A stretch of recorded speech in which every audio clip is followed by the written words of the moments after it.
ابو عبد الرحمن احول عاصم نے بیان کیا اور ان سے انس رضی اللہ عنہ نے کہ نبی کریم صلی اللہ علیہ وسلم نے فرمایا، مدینہ حرم ہے فلاں جگہ سے فلاں جگہ تک، یعنی جبل عیر سے سور تک، اس حد میں کوئی درخت نہ کاٹا جائے نہ کوئی بدعت کی جائے، اور جس نے بھی یہاں کوئی بدعت نکالی اس پر اللہ تعالی اور تمام ملائکہ اور انسانوں کی لعنت ہے۔ صحیح بخاری حدیث نمبر 1867۔ عبد الوارث نے بیان کیا، ان سے ابو طیاح نے اور ان سے انس رضی اللہ عنہ نے بیان کیا کہ نبی کریم صلی اللہ علیہ وسلم جب مدینہ ہجرت کر کے تشریف لائے تو رسول اللہ صلی اللہ علیہ وسلم نے مسجد کی تعمیر کا حکم دیا۔ آپ صلی اللہ علیہ وسلم نے فرمایا، اے بنو نجار، تم اپنی اس زمین کی مجھ سے قیمت لے لو، لیکن انہوں نے عرض کی کہ ہم اس کی قیمت صرف اللہ تعالیٰ سے مانگتے ہیں۔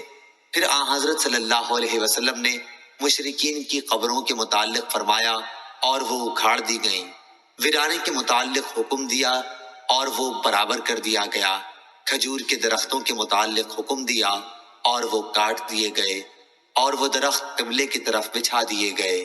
صحیح بخاری حدیث نمبر 1868۔ عبد الحمید نے بیان کیا، ان سے سلیمان بن بلال نے، ان سے عبید اللہ نے، ان سے سعید مقبری نے اور ان سے ابو ہریرہ رضی اللہ عنہ نے کہ نبی کریم صلی اللہ علیہ وسلم نے فرمایا، مدینے کے دونوں پتھریلے کناروں میں جو زمین ہے وہ میری زبان پر حرم ٹھہرائی گئی۔ حضرت ابو ہریرہ رضی اللہ عنہ نے بیان کیا کہ نبی کریم صلی اللہ علیہ وسلم بنو حارثہ کے پاس آئے اور فرمایا، بنو حارثہ، میرا خیال ہے کہ تم لوگ حرم سے باہر ہو گئے ہو۔ پھر آپ صلی اللہ علیہ وسلم نے مڑ کر دیکھا اور فرمایا کہ نہیں، بلکہ تم لوگ حرم کے اندر ہی ہو۔ صحیح بخاری حدیث نمبر 1869۔ عبد الرحمن بن مہدی نے بیان کیا، ان سے سفیان ثوری نے، ان سے اعمش نے، ان سے ان کے والد یزید بن شریک نے اور ان سے علی رضی اللہ عنہ نے بیان کیا کہ میرے پاس کتاب اللہ اور نبی کریم صلی اللہ علیہ وسلم کے اس صحیفے کے سوا جو نبی کریم صلی اللہ علیہ وسلم کے حوالے سے ہے اور کوئی چیز شرعی احکام سے متعلق لکھی ہوئی صورت میں نہیں ہے۔ اس صحیفے میں یہ بھی لکھا ہوا ہے کہ حضرت صلی اللہ علیہ وسلم نے فرمایا، مدینہ آئر پہاڑی سے لے کر فلاں مقام تک حرم ہے، جس نے اس حد میں کوئی بدعت نکالی یا کسی بدعتی کو پناہ دی تو اس پر اللہ اور تمام ملائکہ اور انسانوں کی لعنت ہے، نہ اس کی کوئی فرض عبادت مقبول ہے نہ نفل۔ اور آپ صلی اللہ علیہ وسلم نے فرمایا کہ تمام مسلمانوں میں سے کسی کا بھی عہد کافی ہے، اس لیے اگر کسی مسلمان کی دی ہوئی امان میں دوسرے مسلمان نے بدعہدی کی تو اس پر اللہ اور تمام ملائکہ اور انسانوں کی لعنت ہے، نہ اس کی کوئی فرض عبادت مقبول ہے نہ نفل۔ اور جو کوئی اپنے مالک کو چھوڑ کر اس کی اجازت کے بغیر کسی دوسرے کو مالک بنائے، اس پر اللہ اور تمام ملائکہ اور انسانوں کی لعنت ہے، نہ اس کی فرض عبادت مقبول ہے نہ نفل۔ صحیح بخاری حدیث نمبر 1870۔ یحییٰ بن سعید نے بیان کیا کہ میں نے ابو الحباب سعید بن یسار سے سنا، انہوں نے کہا کہ میں نے ابو ہریرہ رضی اللہ عنہ سے سنا، انہوں نے بیان کیا کہ حضرت صلی اللہ علیہ وسلم نے فرمایا کہ مجھے ایک ایسے شہر میں ہجرت کا حکم ہوا ہے جو دوسرے شہروں کو کھا لے گا، یعنی سب کا سردار بنے گا۔ منافقین اسے یثرب کہتے ہیں لیکن اس کا نام مدینہ ہے۔ وہ برے لوگوں کو اس طرح باہر کر دیتا ہے جس طرح بھٹی لوہے کے زنگ کو نکال دیتی ہے۔ صحیح بخاری حدیث نمبر 1871۔ عمرو بن یحییٰ نے بیان کیا، ان سے عباس بن سہل بن سعد نے اور ان سے ابو حمید سعدی رضی اللہ عنہ نے یہ بیان کیا کہ ہم غزوہ تبوک سے نبی کریم صلی اللہ علیہ وسلم کے ساتھ واپس ہوتے ہوئے جب مدینے کے قریب پہنچے تو آپ صلی اللہ علیہ وسلم نے فرمایا کہ یہ طابہ آ گیا۔ صحیح بخاری حدیث نمبر 1872۔ امام مالک نے خبر دی، انہیں ابن شہاب زہری نے، انہیں سعید بن مسیب نے کہ ابو ہریرہ رضی اللہ عنہ فرمایا کرتے تھے، اگر میں مدینہ میں ہرن چرتے ہوئے دیکھوں تو انہیں کبھی نہ چھیڑوں، کیونکہ رسول اللہ صلی اللہ علیہ وسلم نے فرمایا تھا کہ مدینہ کی زمین دونوں پتھریلے میدانوں کے بیچ میں حرم ہے۔ صحیح بخاری حدیث نمبر 1873۔ سعید بن مسیب نے خبر دی، ان سے ابو ہریرہ رضی اللہ عنہ نے کہا کہ میں نے رسول اللہ صلی اللہ علیہ وسلم سے سنا، آپ صلی اللہ علیہ وسلم نے فرمایا کہ تم لوگ مدینہ کو بہتر حالت میں چھوڑ جاؤ گے، پھر وہ ایسا اجاڑ ہو جائے گا کہ پھر وہاں وحشی جانور، درند اور پرند بسنے لگیں گے، اور آخر میں مدینہ کے 2 چرواہے مدینہ آئیں گے تاکہ اپنی بکریوں کو ہانک لے جائیں، لیکن وہاں انہیں صرف وحشی جانور نظر آئیں گے۔ آخر سنیت الوداع تک جب پہنچیں گے تو اپنے منہ کے بل گر پڑیں گے۔ صحیح بخاری حدیث نمبر 1874۔ امام مالک نے خبر دی، انہیں ہشام بن عروہ نے، انہیں ان کے والد عروہ بن زبیر نے خبر دی، انہیں عبداللہ بن زبیر رضی اللہ عنہ نے، اور ان سے سفیان بن ابی زہیر رضی اللہ عنہ نے بیان کیا کہ میں نے رسول اللہ صلی اللہ علیہ وسلم سے سنا کہ آپ نے فرمایا کہ یمن فتح ہوگا تو کچھ لوگ اپنی سواریوں کو دوڑاتے ہوئے لائیں گے اور اپنے گھر والوں کو اور ان کو جو ان کی بات مان جائیں گے سوار کر کے مدینہ سے واپس یمن کو لے جائیں گے۔ کاش انہیں معلوم ہوتا کہ مدینہ ہی ان کے لیے بہتر تھا۔ اور عراق فتح ہوگا تو کچھ لوگ اپنی سواریوں کو تیز دوڑاتے ہوئے لائیں گے اور اپنے گھر والوں کو اور جو ان کی بات مانیں گے اپنے ساتھ عراق واپس لے جائیں گے۔ کاش انہیں معلوم ہوتا کہ مدینہ ہی ان کے لیے بہتر تھا۔ صحیح بخاری حدیث نمبر 1875۔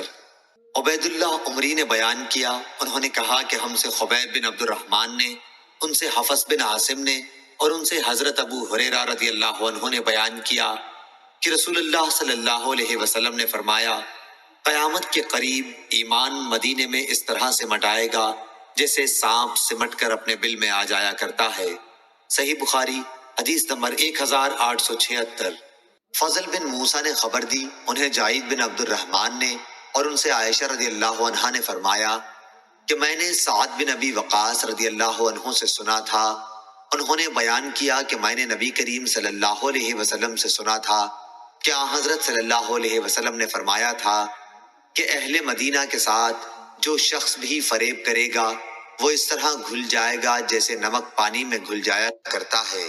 صحیح بخاری حدیث نمبر 1877۔ عروہ نے خبر دی اور انہوں نے اسامہ بن زید رضی اللہ عنہ سے سنا کہ نبی کریم صلی اللہ علیہ وسلم مدینے کے محلات میں سے ایک محل یعنی اونچے مکان پر چڑھے، پھر فرمایا کہ جو کچھ میں دیکھ رہا ہوں کیا تمہیں بھی نظر آ رہا ہے؟ میں بوندوں کے گرنے کی جگہ کی طرح تمہارے گھروں میں فتنوں کے نازل ہونے کی جگہوں کو دیکھ رہا ہوں۔ اس روایت کی مطابقت معمر اور سلیمان بن کثیر نے زہری کے واسطے سے کی ہے۔ صحیح بخاری حدیث نمبر 1878۔ ابراہیم بن سعد نے بیان کیا، ان سے ان کے والد نے، ان سے ان کے دادا نے، اور ان سے ابو بکرہ رضی اللہ عنہ نے بیان کیا کہ نبی کریم صلی اللہ علیہ وسلم نے فرمایا، مدینے پر دجال کا رعب بھی نہیں پڑے گا۔ اس دور میں مدینے کے 7 دروازے ہوں گے اور ہر دروازے پر 2 فرشتے ہوں گے۔ صحیح بخاری حدیث نمبر 1879۔ نعیم بن عبداللہ المجمر نے بیان کیا اور ان سے حضرت ابو ہریرہ رضی اللہ عنہ نے بیان کیا کہ رسول اللہ صلی اللہ علیہ وسلم نے فرمایا، مدینے کے راستوں پر فرشتے ہیں، نہ اس میں طاعون آ سکتا ہے نہ دجال۔ صحیح بخاری حدیث نمبر 1880۔ اسحاق نے بیان کیا، ان سے انس بن مالک رضی اللہ عنہ نے بیان کیا کہ رسول کریم صلی اللہ علیہ وسلم نے فرمایا، کوئی ایسا شہر نہیں ملے گا جسے دجال پامال نہ کرے گا سوائے مکہ اور مدینہ کے۔ ان کے ہر راستے پر صف بستہ فرشتے کھڑے ہوں گے جو ان کی حفاظت کریں گے۔ پھر مدینے کی زمین 3 مرتبہ کانپے گی جس سے ایک ایک کافر اور منافق کو اللہ تعالیٰ اس میں سے باہر کر دے گا۔ صحیح بخاری حدیث نمبر 1881۔ ابو سعید خدری رضی اللہ عنہ نے بیان کیا کہ ہم سے رسول اللہ صلی اللہ علیہ وسلم نے دجال کے متعلق ایک لمبی حدیث بیان کی۔ آپ صلی اللہ علیہ وسلم نے اپنی حدیث میں یہ بھی فرمایا تھا کہ دجال مدینہ کی ایک کھاری شور زمین تک پہنچے گا، اس پر مدینے میں داخلہ تو حرام ہوگا، مدینہ سے اس دن ایک شخص اس کی طرف نکل کر بڑھے گا، یہ لوگوں میں ایک بہترین نیک مرد ہوگا، یا یہ فرمایا کہ بزرگ ترین لوگوں میں سے ہوگا۔ وہ شخص کہے گا کہ میں گواہی دیتا ہوں کہ تو وہی دجال ہے جس کے متعلق ہمیں رسول اللہ صلی اللہ علیہ وسلم نے اطلاع دی تھی۔ دجال کہے گا کیا میں اسے قتل کر کے پھر زندہ کر ڈالوں تو تم لوگوں کو میرے معاملے میں کوئی شبہ رہ جائے گا؟ اس کے حواری کہیں گے نہیں۔ چنانچہ دجال انہیں قتل کر کے پھر زندہ کر دے گا۔ جب دجال انہیں زندہ کر دے گا تو وہ بندہ کہے گا واللہ اب تو مجھ کو پورا حال معلوم ہو گیا کہ تو ہی دجال ہے۔ دجال کہے گا لاؤ اسے پھر قتل کر دوں، لیکن اس مرتبہ وہ قابو نہ پا سکے گا۔ صحیح بخاری حدیث نمبر 1882۔ سفیان نے بیان کیا ان سے محمد بن منکدر نے اور ان سے جابر رضی اللہ عنہ نے کہ ایک اعرابی نے نبی کریم صلی اللہ علیہ وسلم کی خدمت میں حاضر ہو کر اسلام پر بیعت کی۔ دوسرے دن آیا تو اسے بخار چڑھا ہوا تھا، کہنے لگا کہ میری بیعت توڑ دیجئے۔ 3 بار اس نے یہی کہا۔ آپ صلی اللہ علیہ وسلم نے انکار کیا، پھر فرمایا کہ مدینہ کی مثال بھٹی کی سی ہے کہ میل کچیل کو دور کر کے خالص جوہر کو نکھار دیتی ہے۔ صحیح بخاری حدیث نمبر 1883۔ عبداللہ بن یزید نے بیان کیا کہ میں نے زید بن ثابت رضی اللہ عنہ سے سنا، آپ فرما رہے تھے کہ جب نبی کریم صلی اللہ علیہ وسلم جنگ احد کے لیے نکلے تو جو لوگ آپ صلی اللہ علیہ وسلم کے ساتھ تھے ان میں سے کچھ لوگ واپس آ گئے، یہ منافقین تھے۔ پھر بعض نے تو یہ کہا کہ ہم چل کر انہیں قتل کر دیں گے، اور ایک جماعت نے کہا کہ قتل نہ کرنا چاہیے۔ اس پر آیت نازل ہوئی فما لکم فی المنافقین فئتین، اور نبی کریم صلی اللہ علیہ وسلم نے ارشاد فرمایا کہ مدینہ برے لوگوں کو اس طرح دور کر دیتا ہے جس طرح آگ میل کچیل دور کر دیتی ہے۔ صحیح بخاری حدیث نمبر 1884۔ وہب بن جریر نے بیان کیا ان سے ان کے والد نے بیان کیا، انہوں نے یونس بن شہاب سے سنا اور انہوں نے انس رضی اللہ عنہ سے کہ رسول اللہ صلی اللہ علیہ وسلم نے فرمایا کہ اے اللہ جتنی مکہ میں برکت عطا فرمائی ہے مدینے میں اس سے دگنی برکت کر۔ جریر کے ساتھ اس روایت کی مطابقت عثمان بن عمر نے یونس کے واسطے کے ساتھ کی ہے۔ صحیح بخاری حدیث نمبر 1885۔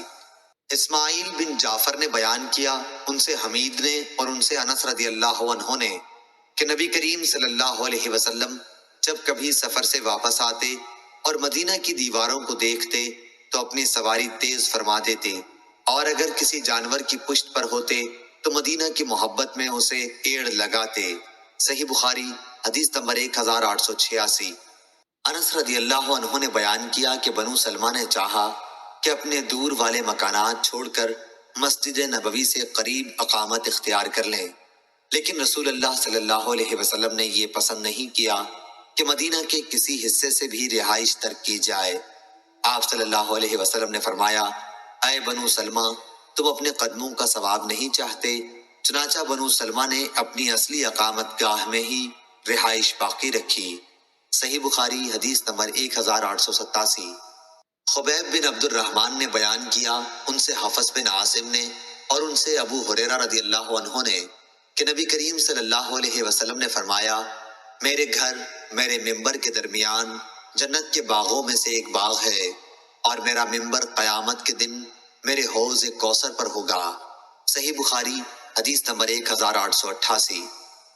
ابو اسامہ نے کہا ان سے ہشام نے ان سے ان کے والد عروہ نے اور ان سے عائشہ رضی اللہ عنہا نے کہ جب رسول کریم صلی اللہ علیہ وسلم مدینہ تشریف لائے تو ابو بکر اور بلال رضی اللہ عنہ بخار میں مبتلا ہو گئے۔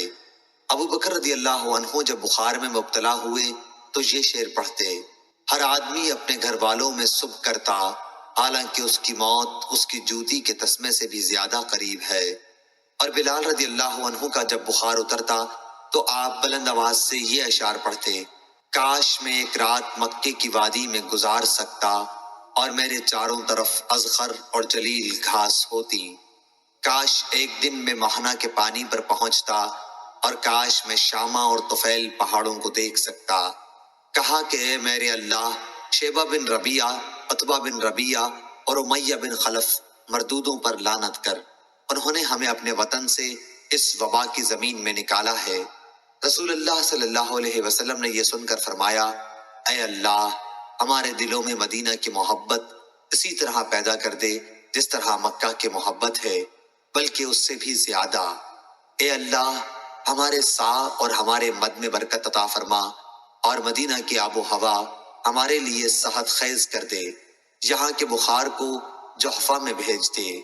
عائشہ رضی اللہ عنہا نے بیان کیا کہ جب ہم مدینہ آ گئے تو یہ خدا کی سب سے زیادہ وبا والی سرزمین تھی۔ انہوں نے کہا مدینہ میں بدحان نامی ایک نالے سے ذرا ذرا بدمزہ اور بدبودار پانی بہا کرتا تھا۔ صحیح بخاری حدیث نمبر 1889۔ لیث نے بیان کیا، ان سے خالد بن یزید نے، ان سے سعید بن ابی ہلال نے، ان سے زید بن اسلم نے، ان سے ان کے والد نے، اور ان سے عمر رضی اللہ عنہ نے، جو فرمایا کرتے تھے اے اللہ مجھے اپنے راستے میں شہادت عطا کر اور میری موت اپنے رسول اللہ صلی اللہ علیہ وسلم کے شہر میں مقدر کر دے۔ صحیح بخاری حدیث نمبر 1890۔